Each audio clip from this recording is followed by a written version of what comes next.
Vamos a compartir hoy en esta serie titulada Entendidos en los tiempos el tema número 3. Hablamos acerca de el cronos, la cronología del tiempo, el tiempo medible en calendarios, en relojes, las 24 horas que todos tenemos y que para algunos pueden ser muchas, para otros pueden ser pocas. En la clase anterior estuvimos hablando acerca del tiempo época.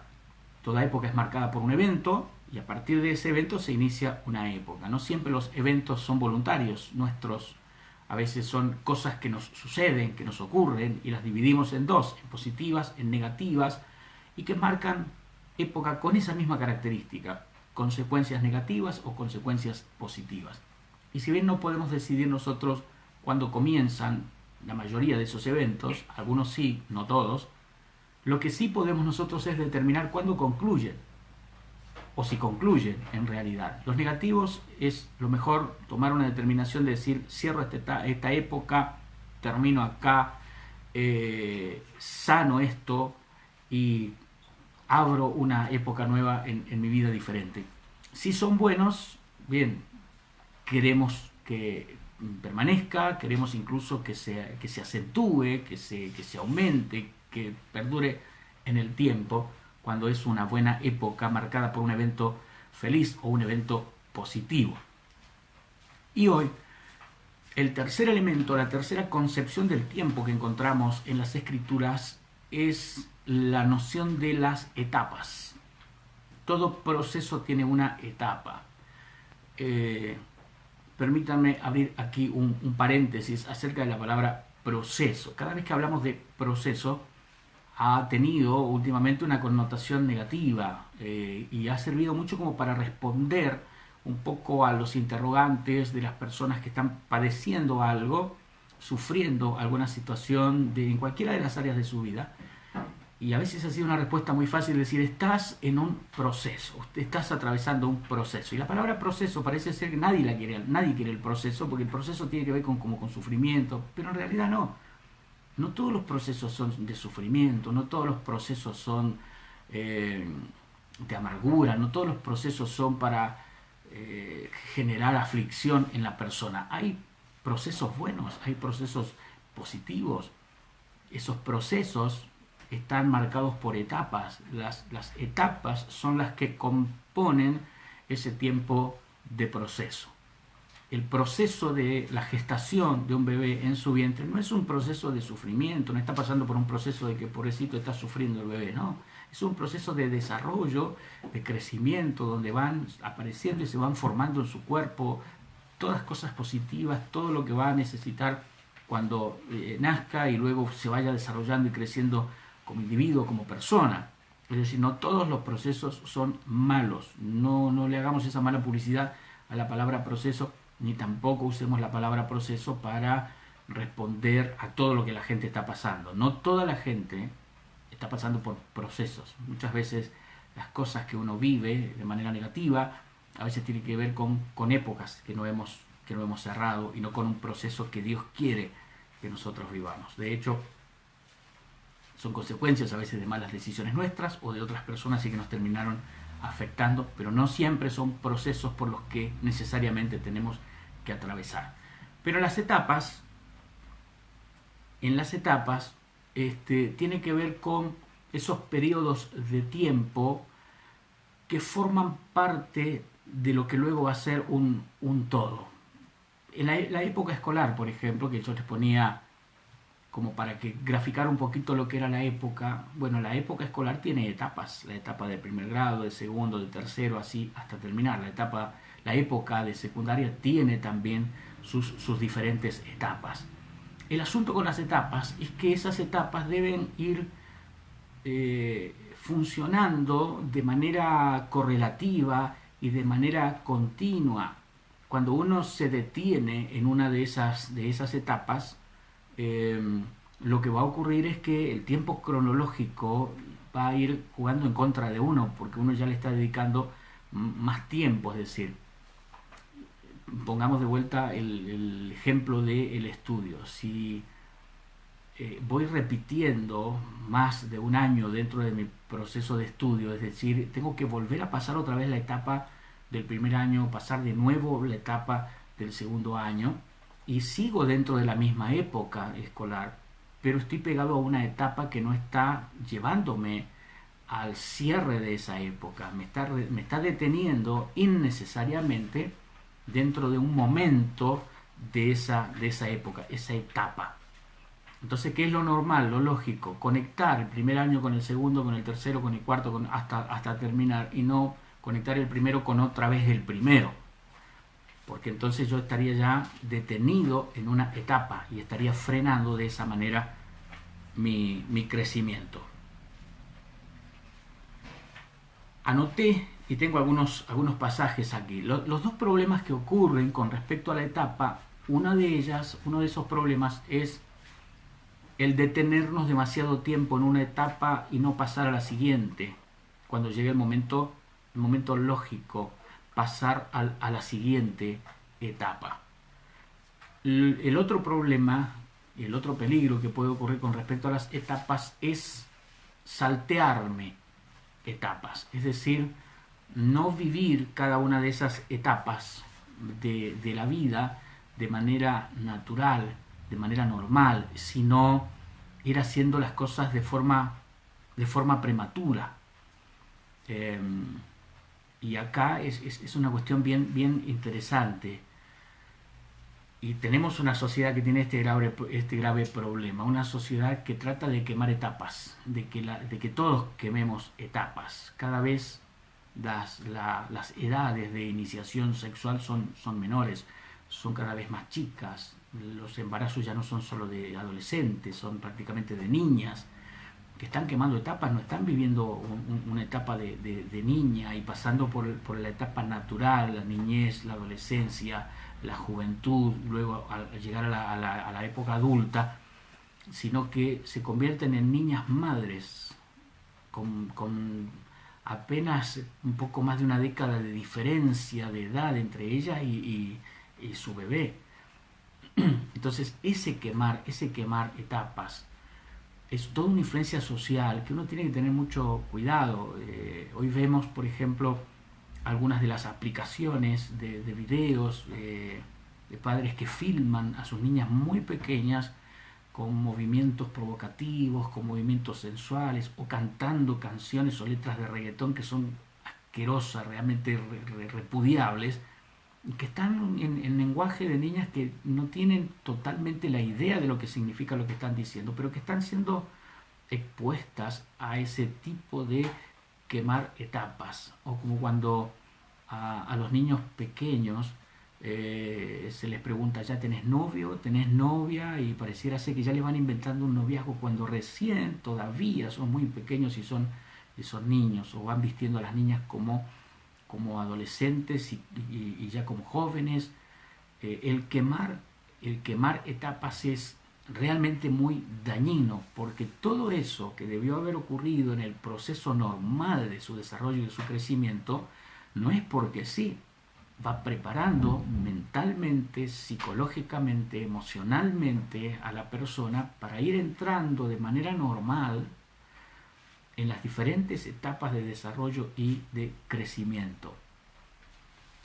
Cuando nosotros encontramos casos de papás adolescentes muy jovencitos, los dos, abandonando sus estudios o procurando conseguir un trabajo como puedan, de lo que sea, estamos en la gran mayoría de los casos, salvo algunas excepciones, pero la gran mayoría de los casos, la tensión, el estrés de esa parejita tan joven que se encuentra de pronto con que tiene que hacer de padres, que genera un ambiente tan complicado, tan difícil, y que se puede terminar en una situación de maltrato y de abuso y de violencia y de todo, que va destruyéndole la vida a ese bebé, a ese niño que va creciendo, porque en realidad termina siendo una molestia, un estorbo.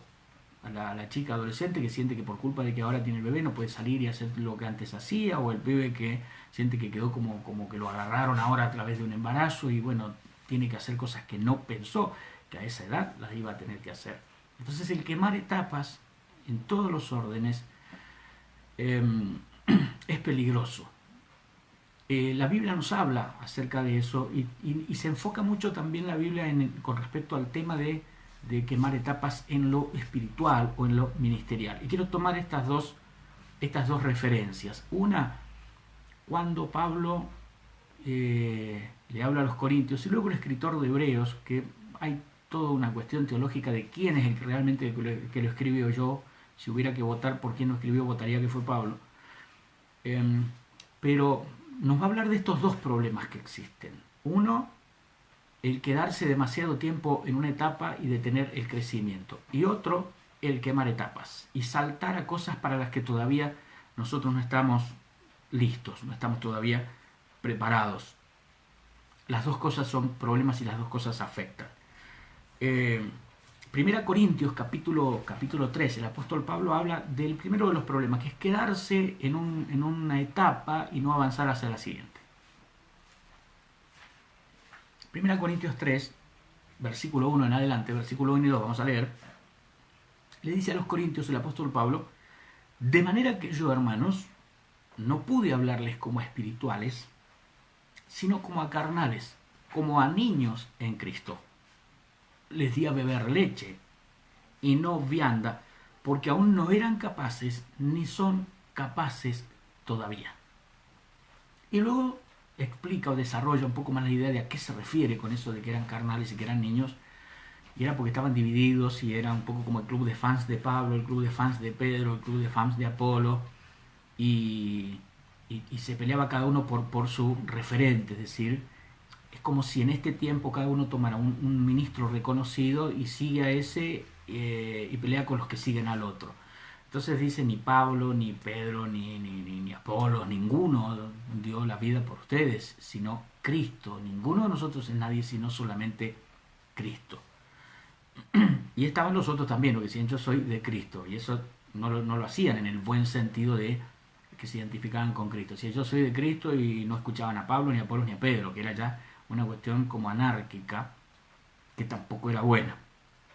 Entonces el equilibrio entre somos de Cristo, pero reconocemos los ministerios que Cristo mismo constituyó. No soy de Pablo, no soy de Apolos, no soy de Pedro, soy de Cristo, pero respeto a Pablo, respeto a Pedro y respeto a Apolos, porque son los ministros que Dios constituyó para edificarme y para perfeccionarme a mí. Y lo traemos ahora a este tiempo. Usted puede colocar allí en lugar de Pablo, de Pedro y de Apolos a su pastor y decir, yo soy de Cristo, pero yo tengo una persona que Cristo constituyó para que me forme, para que me instruya, para que me perfeccione por la palabra para la obra del ministerio. Esa actitud divisoria de fana de un ministro, lo tomaba como una actitud carnal. Y Pablo dice, yo no les pude hablar como a espirituales, les tuve que hablar como a niños y les tuve que dar leche y no vianda.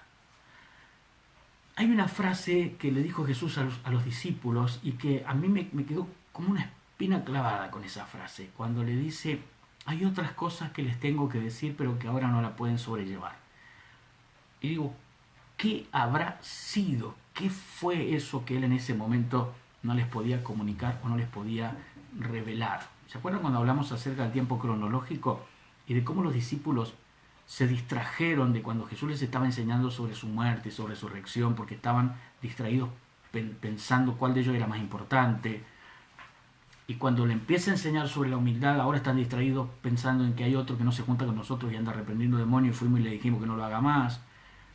Bien, la inmadurez en este caso está haciendo que Pablo tiene cosas para enseñarle, pero cuando llega el momento y él mira sus oyentes, su auditorio, en este caso la congregación, y dice, voy a tener que cambiar el mensaje porque no van a agarrar nada de lo que les diga. Y entonces traía una vianda, traía una comida sólida, buena, abundante, pero cuando vio el ambiente y cuando hizo un diagnóstico de la realidad y de la madurez y del crecimiento espiritual de esa gente, dijo, no, preparamos leche y le damos leche. Qué triste esto, porque digo, ¿qué sería esa vianda? Porque esa vianda no solamente la hubieran recibido los corintios, nos habría llegado a nosotros esa revelación, esa profundidad de revelación que Pablo les iba a decir a ellos. Imagínense que en lugar de estas palabras, en lugar de que tuviéramos aquí, no pude hablarles como espirituales, les tuve que dar leche y no vianda, en lugar de eso, hubiera estado la vianda que él tenía para ellos, tendríamos en estas palabras un alimento muy sólido y muy contundente. Nos sirven estas palabras, nos sirve esta leche de Pablo a los Corintios para identificar también en algún aspecto con la necesidad de esa misma leche por la falta de madurez. Pero cómo me hubiera gustado que en lugar de la leche de estos versículos hubiéramos tenido la vianda de estos versículos. Les di a beber leche y no vianda porque no eran capaces en ese momento, y después le dice, y no son capaces todavía, es decir, le tengo que seguir dando leche. El alimento, la leche es buena, es sana durante un periodo de tiempo. Nadie puede vivir solamente a leche. En algún momento tenés que ir cambiándole la comida, incorporando otro alimento, otra sustancia, otro nutriente al organismo, porque con solamente leche no puede vivir. Ahora no le puedes preparar una tira de asado a un bebé, pero tampoco le puedes seguir dando leche si ya tiene diente y tiene edad como para estar comiendo otra cosa. El asunto es que esa falta de crecimiento es el quedarse en esa etapa de niño, del querer siempre escuchar el mismo nivel de mensaje, de conocimiento, y que lo demás es como, es muy profundo esto, no lo voy a agarrar, yo quiero escuchar otra cosa un poquito más básica. Tiene que ver con una actitud a veces de comodidad en la vida. Pero mire lo que dice Hebreos. Por eso yo le digo que si hubiera que votar para ver quién escribió Hebreos, levantaría la mano y votaría por Pablo, porque el escritor de Hebreos le está diciendo a los hebreos exactamente lo mismo que Pablo le estaba diciendo a los corintios. En capítulo 5 de Hebreos, del versículo 11 en adelante, dice, acerca de esto tenemos mucho que decir y difícil de explicar, por cuanto os habéis hecho tardos para oír, porque debiendo ser ya maestros después de tanto tiempo, tenéis necesidad de que se os vuelva a enseñar cuáles son los primeros rudimentos de la palabra de Dios. Y habéis llegado a ser tales que tenéis necesidad de leche y no de alimento sólido. ¿No le suena a Pablo esto? Ni no de alimento sólido.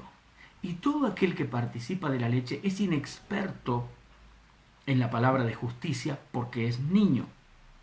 Pero el alimento sólido es para los que han alcanzado madurez, para los que por el uso, sigue diciendo, tienen los sentidos ejercitados en el discernimiento del bien y del mal. Ya sus sentidos están tan ejercitados que ellos pueden discernir el bien y del mal. O sea, no son personas que llevan años en el Evangelio y que todavía te preguntan, pastor, ¿está mal hacer baile en los 15 de mi hija? Pastor, ¿está mal si hacemos el vals en el casamiento? Pastor, ¿está mal si me hago un tatuaje? No, porque ya han ejercitado sus sentidos de manera tal que no tienen que preguntarse, porque ellos ya disciernen el bien y del mal. Han alcanzado un nivel de madurez, sus sentidos están tan ejercitados que hay cosas que ellos solo las pueden discernir. Que no necesitan una lista de esto es bueno y esto es malo y esto es más o menos malo y esto es casi bueno, sino que ellos mismos ya tienen ejercitados sus sentidos para poder discernir por sí mismos y sin tener todo el tiempo que estar siendo guiados acerca de eso, pueden discernir si es bueno o si es malo. Pero vuelvo a desarrollarlo, porque Pablo, fíjese lo que les está diciendo, ni siquiera les está diciendo deberían ser alumnos más desarrollables, les está diciendo deberían ser ya maestros. O sea, ustedes deberían estar enseñando ya, más todavía, pero es como que, imagínense esta situación, es como que usted termina el colegio primario, termina el colegio secundario, va a la facultad, egresa usted con un título docente y le toca una escuela o elige una escuela o le envían a un colegio y usted tiene que ser el maestro o la maestra de primer grado de primaria de esa escuela y se encuentra con una tremenda sorpresa. En la lista de alumnitos está un ex compañero suyo de la primaria. ¿Qué pensaría sobre esa situación? Usted le diría, pero ya a tu edad ya deberías ser maestro también, deberías haber egresado, deberías... ¿Cómo es que estás todavía sentado allí en la sillita junto con los que nacieron muchos años después y en el mismo nivel de conocimiento y necesitando desarrollarse en el mismo nivel de aprendizaje? Por eso Pablo dice, debiendo ser ya maestros después de tanto tiempo, no sé, no es que Pablo era un impaciente que te quería sacar bueno en una semana, no, dice después de tanto tiempo, o sea, había pasado un periodo de tiempo lo suficientemente normal como para que ellos pudieran ser ya maestros, al menos en esa área, en esa materia. Sin embargo, dice, tenéis necesidad de que se les vuelva a enseñar los primeros, y dice, los primeros rudimentos, lo rudimentario, lo básico, lo primitivo de la fe, lo simple, lo sencillo de la fe. Dice, tienen necesidad todavía de que se les enseñe los primeros rudimentos de la palabra de Dios. Usa también esta palabra rudimento en el capítulo 6 de Hebreos, porque continúa el tema, el escritor de Hebreos arranca en el capítulo 5 y en el 6, en el verso 1 dice, por tanto, dejando ya los rudimentos de la doctrina de Cristo, vamos adelante a la perfección, es decir, pasemos al siguiente tema. No echando otra vez el fundamento del arrepentimiento de obras muertas, de la fe en Dios, de la doctrina de bautismos, de la imposición de manos, de la resurrección de los muertos y del juicio eterno. Y esto haremos si Dios en verdad lo permite. A veces escucho o leo en las redes sociales personas que se quejan, dicen, ya no se habla tanto en contra del pecado. Pero si ya lo aprendiste, ¿cuánto tiempo más te tienen que hablar en contra del pecado? ¿Cuándo vas a pasar al siguiente nivel? Les voy a poner un ejemplo que se pone cuando enseño este punto. Todos los que son padres van a entender esto. Cuando usted tiene hijos pequeños, parte de la precaución que usted tiene para que no exista ningún accidente doméstico en su casa es, si tiene enchufes a baja altura, les coloca un tapón o los pone a donde ellos no lleguen, no deja una sartén sobresaliendo de la cocina porque si se la tiran encima se quema, no deja cosas filosas, no deja cosas calientes delante de ellos, les enseña, si ellos están por hacer algo peligroso, les enseña que no, los saca de allí. Pero hay un tiempo donde ellos ya crecieron y ya uno no necesita seguir poniéndole tapones o tapitas a los enchufes porque ellos ya aprendieron. Y que uno les esté enseñando ahora otra cosa no quiere decir que dejó de amarlos, no quiere decir que esas cosas ya no son importantes, lo que quiere decir es que esas cosas ya no son necesarias seguir enseñando sobre ellas. Sin embargo, algunas personas dicen, no, me voy a una iglesia de sana doctrina porque donde estoy no se habla en contra del pecado y no se predica contra el pecado. Usted imagínese que un día su hijo de 18 años le dice, mamá o papá, me voy de casa porque ya no me dicen más que no meta los deditos en el enchufe. Y si no hace falta, hijo, sos grande, estás aprendiendo otras cosas, estás siendo consciente de otros desafíos, te estamos advirtiendo de otros peligros. Ya los peligros internos del accidente de la casa, el accidente hogareño no existe. Te estamos preparando para los desafíos de afuera. ¿Cuándo el cristiano va a ser preparado para los desafíos de afuera si toda la vida va a estar siendo enseñado solamente sobre los peligros de adentro?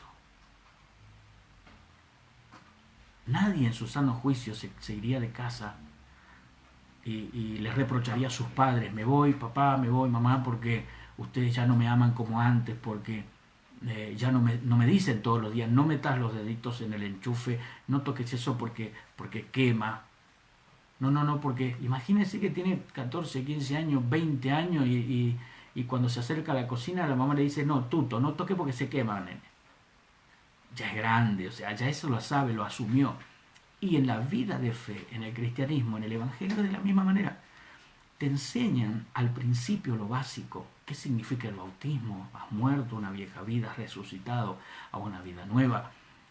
Pecaste, te arrepentiste, lo confesaste al Señor, te levantaste, seguiste caminando hacia adelante.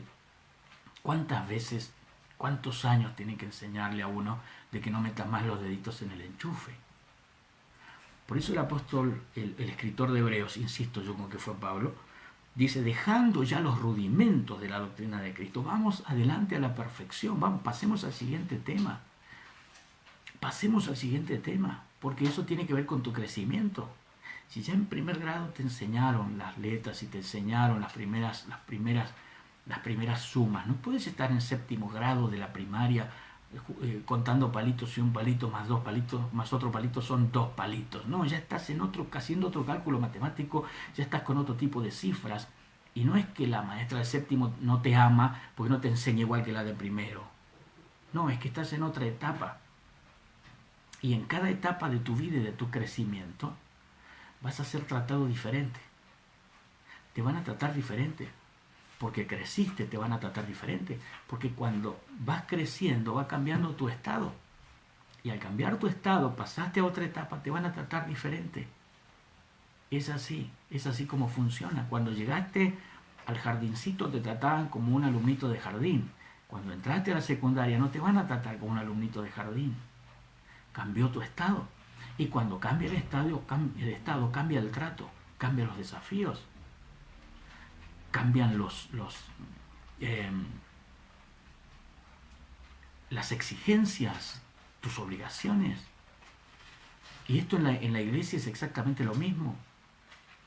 Cuando recién llegas, cuando recién te integras a la congregación, cuando sos esa persona nueva en la congregación y todos te rodean y te llenan de afecto y te integran y te invitan y te llaman, y si no viniste te pasaban a buscar, y si no tenés Biblia, el de al lado se sienta al lado tuyo, te presta para que la leas o te regalan una para que tengas tu propia Biblia porque sos nuevito.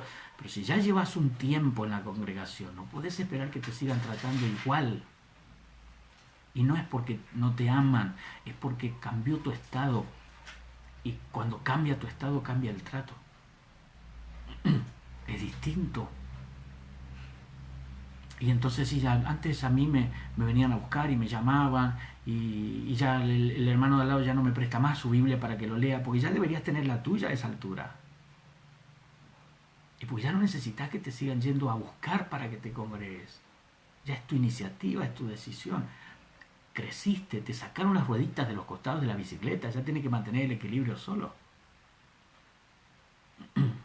Ya no te llevan sujeto con un cinto porque estás dando tus primeros pasos para que no te caigan. Ahora, camina solo. Cuando los padres no andan con sus hijos en los brazos todo el día y los dejan que ellos caminen, no es porque los aman menos. Los siguen amando igual, pero van acompañando su proceso y su crecimiento. Cuando esto sucede, cuando te quedas en una etapa, mentalmente retenido en una etapa, y sos líder o sos ministro y seguís reclamando que te cuiden como si fueras una ovejita, te quedaste en el tiempo.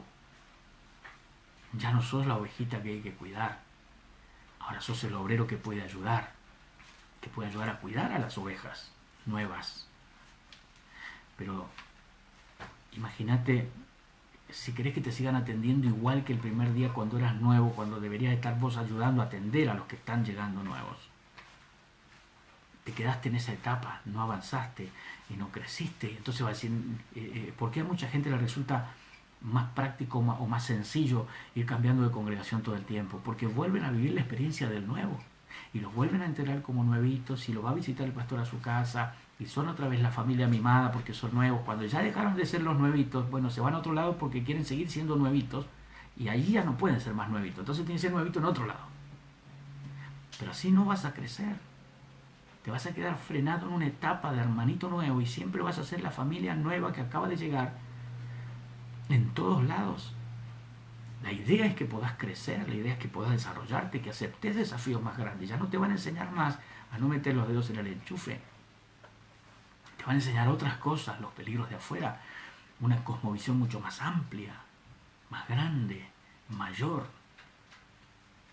Bien.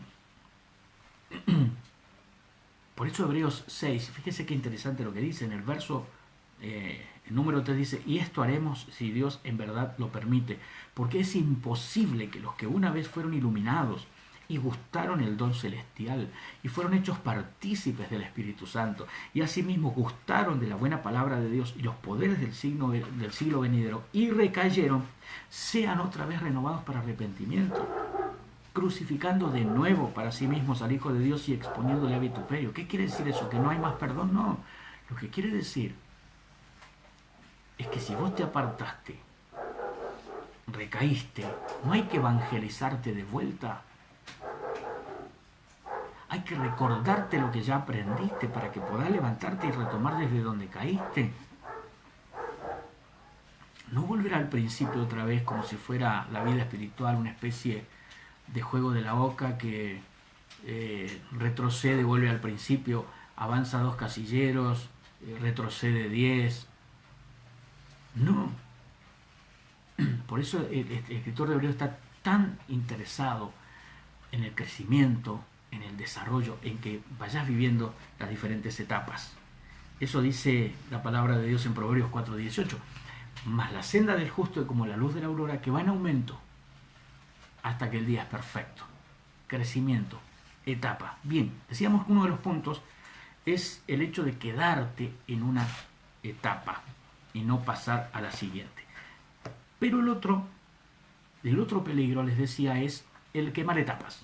Y en 1 Timoteo capítulo 3, verso 1, el apóstol Pablo dice: el que anhela obispado, buena obra desea. Y da todo un listado. Pero uno de los requisitos que lo menciona en el versículo 6 dice: no un neófito, no sea que envaneciéndose caiga en la condenación del diablo. ¿Qué es neófito? La palabra neo es de nuevo, fito es del verbo hacer. Neófito es alguien recién hecho. El recién llegado, el nuevito. No le puedes poner un cargo de liderazgo o ponerlo acá al frente de un grupo de gente si él mismo, ella misma todavía está en proceso de formación. No puede guiar a otros porque está necesitando ser guiado todavía. Por eso dice, no un neófito, no sea que envaneciéndose, es decir, porque no se va a encontrar con la responsabilidad del ministerio, sino que se va a encontrar solo con el título del ministerio, con el cargo, con lo que eso significa. Con lo que eso significa, quemar etapas. Yo recuerdo un ujier que había en la congregación en la que yo estaba sirviendo y ese ujier fue disciplinado, no tenía comportamiento acorde a su responsabilidad como ujier. Entonces fue disciplinado y se fue de la congregación, se retiró de la congregación. Lo último que yo supe de él fue con un diácono que se enojó y se fue porque fue disciplinado. 2 años más tarde me lo encuentro en una reunión de pastores, ya era pastor. Ya era pastor. Pasa un tiempo más, nos visita un apóstol de los Estados Unidos y su traductor dice allí: ¿cuántos son apóstoles? Tengo un material para entregarle a los apóstoles. Pasó, era apóstol. No un neófito. No un neófito. Y esto es bien interesante. No se pueden quemar etapas en el ministerio. Si bien no te pueden tener sentado 30, 40 años de tu vida nada más siendo el hermanito y nunca dándote oportunidad en el ministerio, pero tampoco podés saltar al ministerio si todavía no estás listo, todavía no estás formado, todavía no estás realmente preparado, porque va a ser muy dañino para vos y va a ser muy dañino para los que te sigan.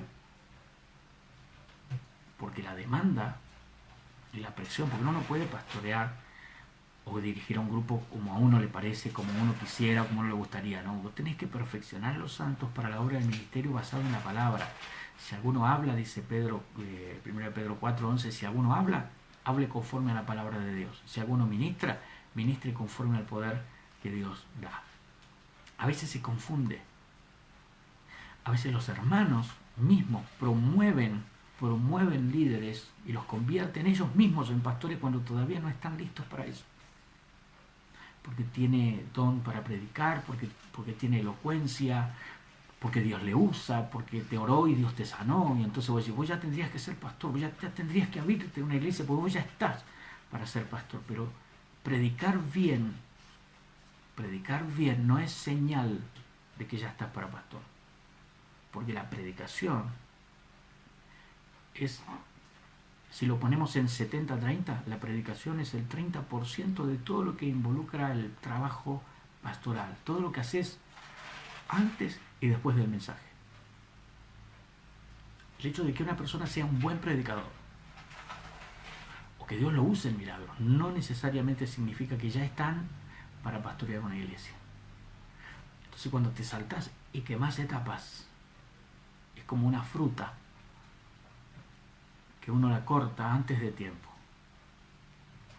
Si bien no la podés dejar en la planta hasta que se pudre y se caiga y ya nada, no se puede hacer nada, tampoco la puedes cortar verde, porque cuando la cortaste verde no tiene el color, no tiene el aroma, no tiene el sabor de una fruta madura y te va a caer mal encima, te va a hacer daño. Entonces todo tiene un punto justo. Y sí, el durazno ya es un durazno, pero todavía no se puede comer. Va creciendo, va pasando la etapa de su desarrollo, de su crecimiento, de su madurez, hasta alcanzar el punto de sabor, de color, de aroma, y está listo para ser disfrutado y aprovechado. Pero si el ansioso quiere comer durazno y en cuanto apareció el primer durazno chiquito todavía allí, pasando de flor a fruto, no, yo quiero comer durazno, bueno, pero le falta todavía meses para, no, yo me lo quiero comer ahora. Vas a comer un durazno, pero no el durazno que deberías comer. No va a ser igual el resultado. Así que estos dos problemas, uno, el dejar el durazno en la planta hasta que se pudrió y pobre durazno ahí nunca nadie lo disfrutó, porque puede ser que estés años allí y jamás tener ninguna posibilidad de servir al Señor en nada. Y lo otro es el que te corten verde, el saltar antes de tiempo, el por carisma, porque la gente te sigue, porque Dios te usa, porque tienes buena palabra, y quizás hasta porque comparándote seas mejor predicador que tu pastor. Y hasta te digo más, quizás hasta tengas experiencias espirituales más profundas todavía que tu pastor, pero eso no determina tu ministerio. Son experiencias, pero no determina tu ministerio. Entender eso es importante. Ahora, los ministros que están al frente de esa congregación también necesitan percibir cuándo es el momento, cuándo es el tiempo justo para enviar a la obra, para poner en el ministerio a la persona. Ni antes, ni después. A tiempo. Cuando la fruta está justo para ser consumida. Etapas. No quemarlas y no quedarnos. Un crecimiento sano, para ir cerrando, es aquel que vive el orden de cada etapa de su vida de manera natural, incorporando el alimento necesario para un desarrollo armónico, lo cual produce la madurez en la persona. Una congregación creciente, una congregación madura, se convierte en una congregación demandante, que ya no puede escuchar cualquier palabra, ya no puede escuchar cualquier prédica, ya no puede pasar cualquiera y decir la barbaridad que se le ocurre y le van a decir amén. No, es una congregación que, como dice Hebreos 5:11 en adelante, 5:14, por el uso, tiene los sentidos ejercitados en el discernimiento del bien y del mal. Es una congregación demandante. Su paladar está desarrollado, ya no para leche, no podés llevar leche a esa iglesia. Tenés que llevar alimento sólido, palabra buena, palabra profunda, palabra reveladora, palabra consistente. Esa gente está acostumbrada a los asados, esa gente está acostumbrada a comer locro, esa gente está acostumbrada a comer una paella, esa gente está acostumbrada a comer una parrillada, comer empanada, esa gente. Si vos llevas leche, te vas a dar cuenta que los que están sentados allí están mejor comidos de lo que vos pensabas. Entonces, el crecimiento y el desarrollo debe ser mutuo. Debe ser mutuo. Bien, vamos a orar al Señor. Si has estado esquivándole al asunto del ministerio, yo no, y quizás tus pastores te ven. Creo que quienes están viendo este video ahora, algunos de ellos o quienes lo van a ver más adelante, son personas que sus pastores les han estado hablando de que es el tiempo ya de ser enviados al ministerio a abrir obra y están todavía luchando con esa indecisión diciendo, no, yo no, pastor, no, a mí no.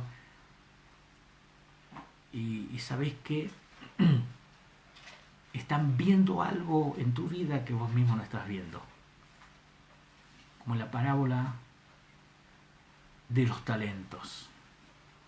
Y el que enterró el talento no lo enterró por incapaz, sino por miedoso. Tenía capacidad, por eso le dieron el talento.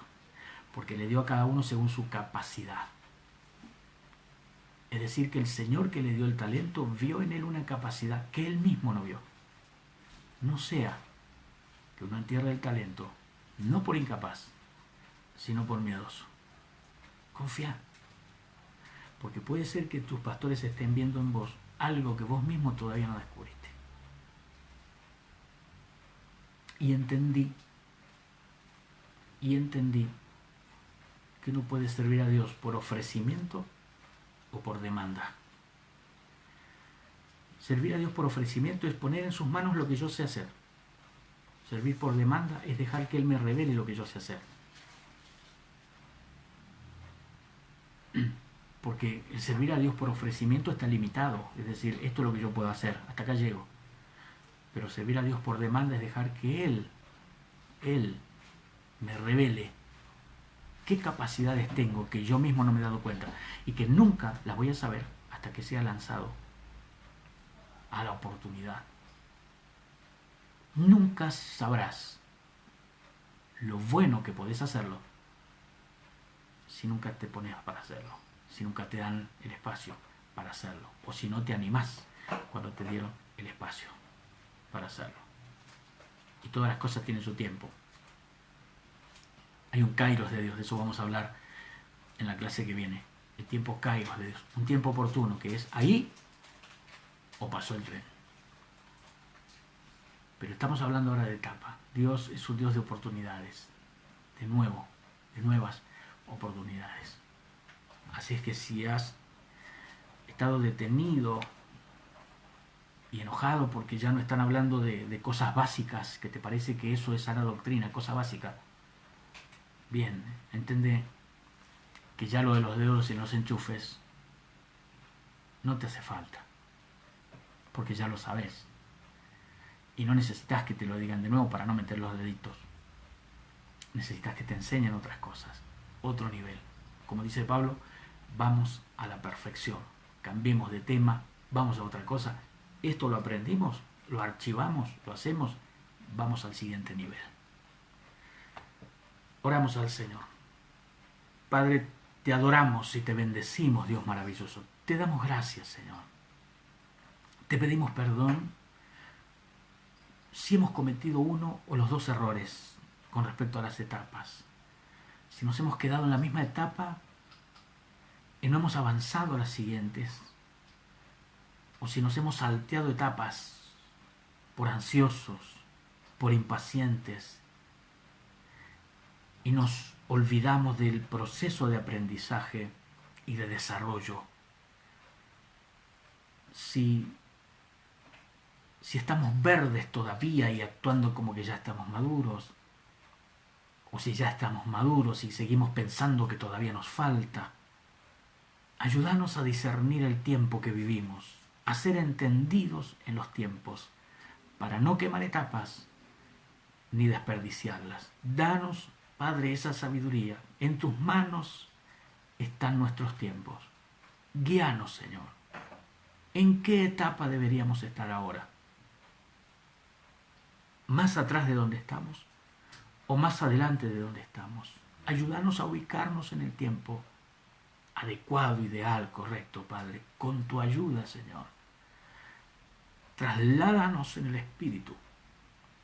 Hacenos acelerar los tiempos. Si nos hemos quedado atrás, tráenos hasta el momento en el que deberíamos estar en el presente, Señor. Ayúdanos a apresurar los tiempos. En tu tiempo, Kairos intervenga y nos traiga aquí, como hiciste con la vara de almendro de Aarón. Aceleraste tanto los tiempos, o retrocediste tanto los tiempos, que ubicaste esa vara en el momento exacto de dar fruto. En tus manos están nuestros tiempos. No queremos quedarnos ni queremos quemar etapas. Queremos movernos en el centro de tu perfecta voluntad. No solo en lo que hacemos, ni en cómo, ni en dónde, sino también en cuándo. En el nombre de Jesús. Gracias, Padre. Amén. Muchas gracias por haber estado allí siguiendo esta transmisión. Recuerde lo que siempre le decimos, no por cerrar la transmisión o dejar de orar aquí, usted tiene que dejar de orar allí. Siga. Si usted siente que ha quemado etapas en su vida personal, en su vida ministerial, o si usted siente que se ha quedado detenido en etapas, ponga eso en las manos del Señor, ponga su causa en las manos del Señor y Dios, sin dudas, le va a ayudar, trayéndole al tiempo exacto en el que Dios desea que usted esté. Que Dios les bendiga mucho. Gracias por estar siempre. Allí será hasta el próximo estudio donde vamos a hablar, si Dios así lo quiere, sobre el tiempo Kairos, el tiempo oportuno de Dios. Cuando Dios le pone pausa a todo e interviene con su eternidad en nuestros asuntos. Que Dios les bendiga.